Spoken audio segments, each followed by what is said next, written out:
Hi guys! Tingnan nyo guys ang ating maliit na farm. Ang ating maliit na farm guys, ang dami ng mga damo. Yan, hindi na natin nakuha ang mga damo guys. Kasi wala pa akong bakanting araw guys. Kasi ang busy, sobra natin busy ngayon guys.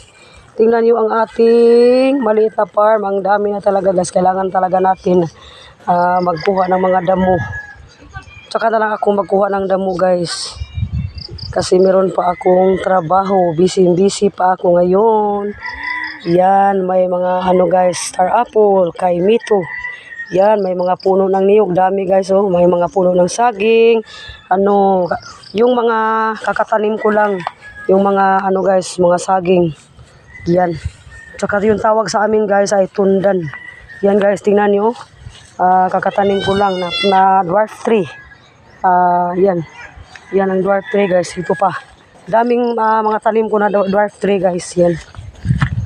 Tingnan nyo ang dwarf tree namin. Yan guys.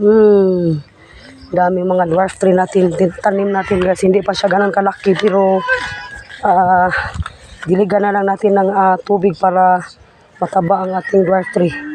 Yan. Flex ko lang po to sa inyo guys. Ang aming maliit farm. Thank you for watching guys.